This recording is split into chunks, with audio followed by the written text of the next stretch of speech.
¿Para qué me sirve la libertad de expresión si solo digo imbecilidades? Esta idea ha sido expresada de una u otra forma literal por intelectuales pues como Emilio Lledó, José Saramago o José Luis San Pedro. La libertad de expresión es fundamental, sí, pero lo verdaderamente importante es tener libertad de pensamiento. Detrás de la columna, una conversación de Infolibre para personas que no se esconden, con Jesús Maraña.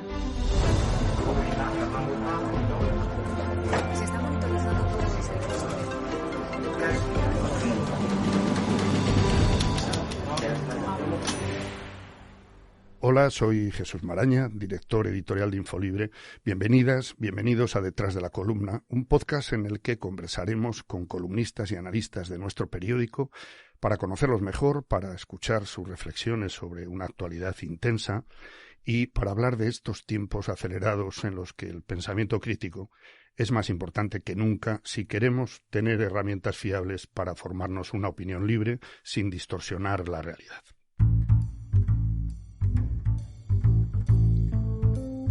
Politóloga y doctora por la Universidad de Zaragoza, donde imparte clases de sociología.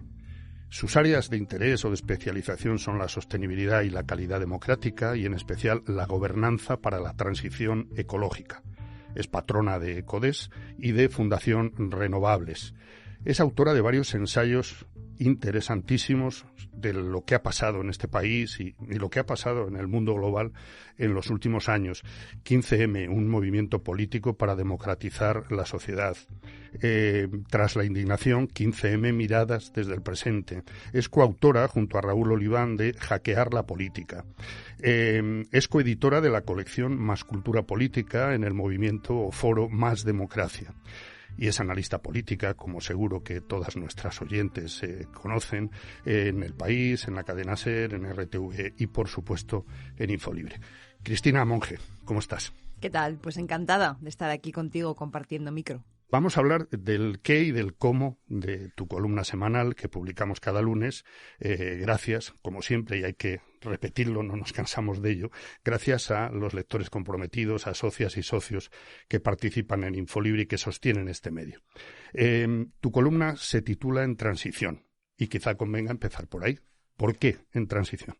Pues porque cuando empecé a escribir esta columna, que hace ya unos años, el otro día lo recordaba, yo empezaba a tener una sensación de que se estaban agolpando diferentes transiciones. En el año 2017-2018 en España se estaban produciendo transiciones de carácter social, político importantes, acababan de aparecer nuevos partidos, eso reflejaba también cambios de fondo en la sociedad.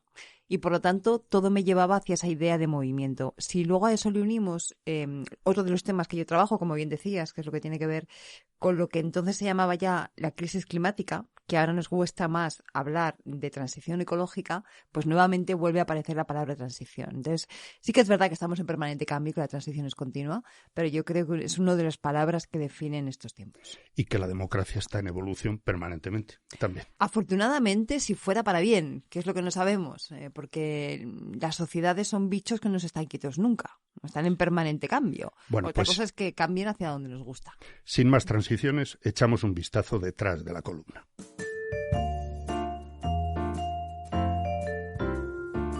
Por el camino verde. Así titulaste este verano una serie de análisis en Infolibre dedicados a una de esas áreas en las que comentábamos que eres especialista, la transición hacia una economía verde y sostenible. Estamos precisamente ahora viviendo las últimas jornadas de la COP26, la conferencia de Glasgow sobre la crisis climática.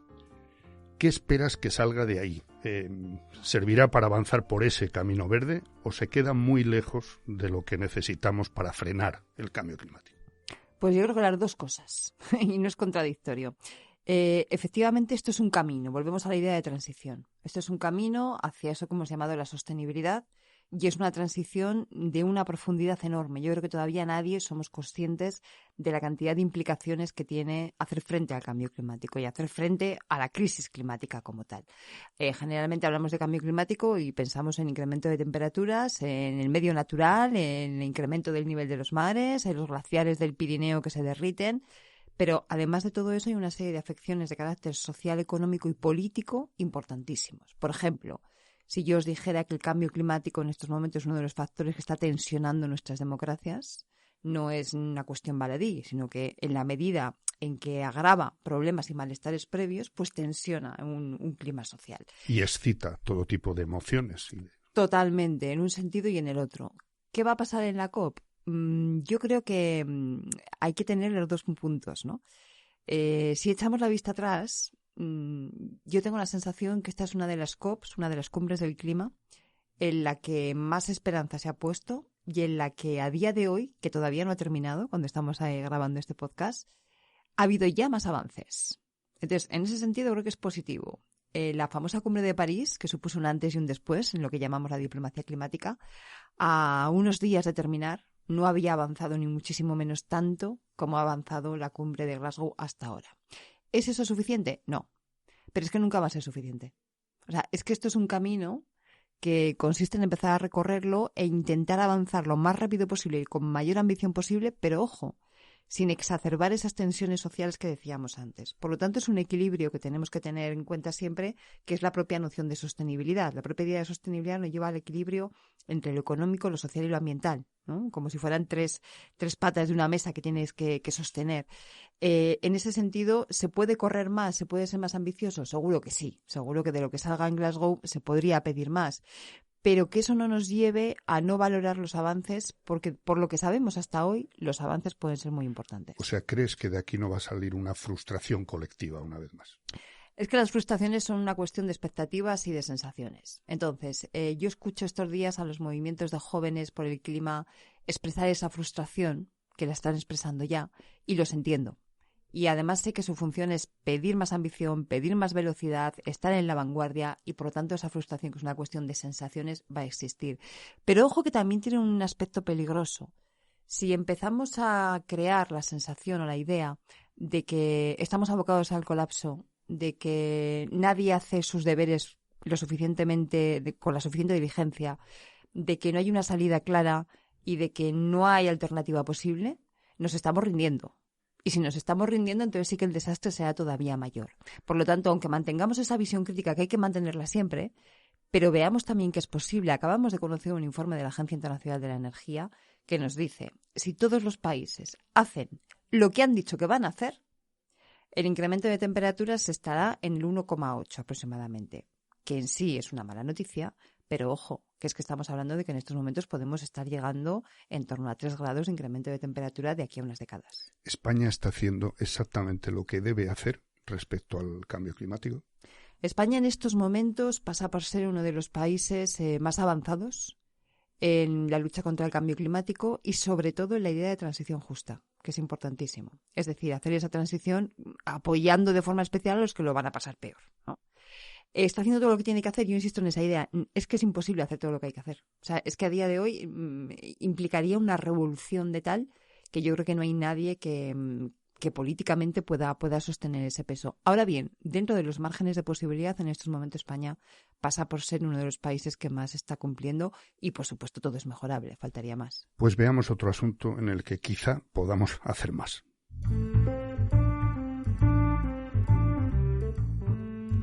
Calidad democrática. Es otro tema capital que has investigado a fondo y que sigues estudiando permanentemente. Mientras tú y yo hablamos, hoy están votando en el Congreso la renovación de órganos constitucionales. Tu último artículo, precisamente, lo dedicaste al llamado caso Arnaldo, analizado a fondo, por cierto, por nuestro director Daniel Basteuro en su podcast El Quinto Párrafo con nuestra compañera Alicia Gutiérrez. ¿Cómo afecta a la calidad democrática que entre en el Tribunal Constitucional un individuo cuyo historial está repleto de incompatibilidades, irregularidades, relaciones estrechas con políticos del PP investigados o condenados por corrupción? ¿Deteriora aún más la calidad democrática? Es una bomba en la línea de flotación de la calidad democrática. En dos aspectos. En primer lugar, en lo que supone de degradación institucional. Y es un tema paradójico lo que ha pasado aquí, porque fijaros que llevamos meses, yo en mi columna de Infolibres, y revisáis, meses, argumentando cómo las democracias necesitan acuerdos y cómo el acuerdo es la esencia de la democracia. Y sin embargo, cuando hemos llegado a un acuerdo, resulta que se ha hecho de tal manera que deteriora la calidad de la democracia, ¿no? Esto es una paradoja que se ha creado, es un sinsentido de mucho cuidado. Aquí, en el fondo, además de desprestigiar las instituciones, está redundando mucho en dos ideas. Una, la pérdida de confianza en la justicia. La justicia en España está valorada, es uno de los países europeos que peor valora a su administración de justicia. La ciudadanía es una de las ciudadanías más críticas. Aproximadamente la mitad de la ciudadanía dice que no confía en la justicia. Esto es una cosa muy gorda en un Estado de Derecho. Esto realmente es como una impugnación a la totalidad, ¿no? Y por otro lado, la confianza en las instituciones y en los propios sistemas políticos y en el propio sistema institucional.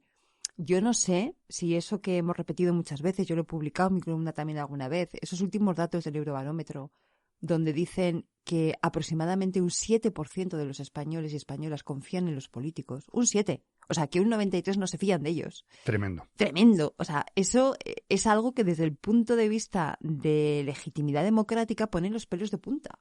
Entonces, este tipo de actuaciones inciden más en esa línea y hacen profundizar esa crisis de confianza en las democracias. PSOE y Unidas Podemos están claramente, o a mí me lo parece, sufriendo el desgaste de aceptar y votar este nombramiento. Pero incluso parece que el foco está más centrado ahí, en la responsabilidad de la izquierda, que en reclamar al PP la renuncia a una propuesta que claramente contamina y desprestigia las instituciones. Sí, aquí se está dando también una situación curiosa.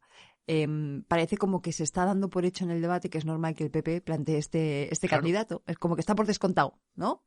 Y, ojo, ya veremos a ver qué pasa. Pero yo intuyo porque claro, no podemos tener datos todavía, que esto al Partido Popular no le pasa factura en términos electorales, en estos momentos. Y al Partido Socialista no lo sé, al que sí que probablemente le pase factura es a Unidas Podemos, por la fuerza que tenía ese discurso de regeneración democrática con el que llegó a las instituciones, ¿no? Y que en estos momentos una parte de sus votantes lo pueden ver cuestionado. Pero efectivamente estamos dando por hecho que es normal que el Partido Popular presente semejante candidato, lo cual ya dice mucho, ¿no? de toda la operación. Y luego yo creo que es que somos incapaces de comprender por qué el gobierno hoy, en estos momentos, tanto el PSOE como Unidas Podemos, están votando a favor de esa propuesta. Más allá de creer en lo que yo creo que es un auto de fe, que es pensar que con esto se desbloquea el Consejo General del Poder Judicial y se puede dar una mayoría progresista, si así fuera de verdad el Partido Popular se iba a dejar quitar esa baza. Yo creo que o hay algo que no nos han contado o honestamente escapa a nuestra comprensión. O sea que seguimos en zonas de opacidad, ¿no? Totalmente.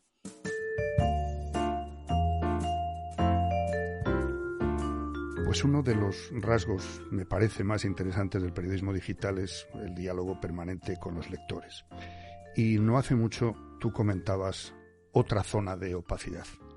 Entre los muchos comentarios que hay a tus artículos, he elegido una pregunta de una socia o socio que firma Canija y que la lanzó después de leer un texto tuyo en el que denunciabas la falta absoluta de explicaciones de las eléctricas en el debate sobre el precio de la luz. Y es así, es que las eléctricas no han participado en ese debate, como si el problema no fuera con ellos. Y pregunta esta socia o socio, ¿qué pasa con las eléctricas? ¿Cuál es su poder? Buah. Bueno, lo primero, saludos a Canija, porque es una de mis comentadoras habituales, o comentador, no lo sé, habitual, y siempre gusta mucho leer los comentarios. Las eléctricas no participaron en el debate público. En el privado, obviamente sabemos, ¿no? Tenemos indicios de que estuvieron allí en primera línea. Ahora que ya ha pasado un poquito de tiempo, desde este verano, que fue principio de verano, ¿no? Cuando empieza todo el tema, yo creo que se pueden unir los puntos, ¿no? Y se puede ver cuando, de repente, ante el anuncio del gobierno de empezar a tramitar esa normativa por la que se echaban abajo los beneficios caídos del cielo famosos, a partir de ese momento no solamente es que se dispare la luz, es que de repente empiezan a marcar máximos en el precio de la luz las energías renovables que, como todo el mundo sabe, son muchísimo más baratas, no es el gas o no es otro tipo de cosas, ¿no? A partir de ese momento el gobierno aprieta las tuercas y vemos cómo empieza a haber desembalses súbitos de agua este verano absolutamente dramáticos en lo que ha sido un pulso clarísimo de las eléctricas contra el gobierno. Unos meses más tarde se siguen marcando picos en el precio de la electricidad y las eléctricas ya directamente amenazan con denuncias o amenazan directamente con cerrar centrales, ¿no? Como si cerrar una central fuera a darle un botón de on y off. Bueno, y todo lo que ya conocemos. Aquí ha habido un pulso tremendo durante un tiempo velado, luego creo que ya se quitaron las máscaras, ¿no? Y salió, no sé si todo, pero mucha luz pública, donde efectivamente se ve que el poder de las eléctricas es enorme. Mira, yo tengo compañeros sociólogos que dicen, más lo dicen de una forma muy bonita y me gusta mucho, que una de las mejores maneras de conocer a una sociedad es radiografiar cómo consume la energía. Si tú tienes el mapa de cómo consumes la energía, sabes mucho de una sociedad, ¿no? De sus usos, de costumbres, claro, de cómo funciona, de todo. La energía, no solamente la electricidad. De las desigualdades. De las desigualdades, efectivamente, de quién puede encender la calefacción y quién no, de quién tiene que, aunque estés en pleno pico de calor, no puedes encender el aire acondicionado. Sí, bueno, de todo eso, ¿no? Y todo eso se radiografía muy bien. Entonces, claro, el poder que tienen este tipo de empresas es tremendo. Lo que yo no sé si son conscientes de ellas es que tienen todo ese poder también porque ha habido una permisividad durante muchos años de la política y de la sociedad, ¿no? Y es esto de que no nos vamos a hacer daño. Eso sería como la situación más beneficiosa para ellas. En el momento en que ese pulso se pasa de rosca, aquí puede haber muchos damnificados. Pero de momento no está siendo así. De momento lo que sabemos es que van ganando la partida, que además el mercado, sobre todo el eléctrico, el energético en general, pero sobre todo el eléctrico, es un mercado muy complejo, también sujeto a cuestiones de carácter internacional, y lo que a mí más me preocupa o una de las cosas que más me preocupa, que es clave para la transición ecológica. Entonces necesitamos empresas eléctricas y energéticas en general que se pongan a disposición de la transición energética justa. Ojo. Pues yo añadiría algo más para terminar, que trasciende el asunto de las eléctricas. Tú lo decías en ese mismo artículo. A medida que el debate avanza, vamos comprobando la complejidad de un mercado tan peculiar que ningún liberal clásico lo consideraría como tal, con un oligopolio que mantiene privilegios desde hace décadas. Es decir, no es verdad que estemos en una economía de libre mercado mientras haya prácticas oligopólicas que mantienen sus privilegios, ¿no? Y si te fijas, esto pasa con todos los sectores estratégicos. La energía, las telecomunicaciones, es decir, todo aquello que es estratégico en nuestro mundo hoy responde a ese modelo. Claro. Bueno, pues intentaremos seguir descubriendo zonas de opacidad e intentar darles un poquito de luz, porque una democracia que tú insistes muy a menudo en que es un sistema complejo de convivencia y en permanente evolución y perfeccionamiento, pues nunca puede ser plena sin un pensamiento crítico. Seguiremos leyéndote y reflexionando contigo. Gracias, Cristina Monge. Y gracias a las socias y socios de Infolibre que con su apoyo sostienen un medio que reivindica un periodismo honesto y crítico. Nos escuchamos de nuevo por aquí, en Detrás de la Columna. Un podcast producido por Taller de Ideas. Producción y montaje, Santiago Valiente. Un periodismo fiable necesita lectoras y lectores comprometidos. Suscríbete a Infolibre.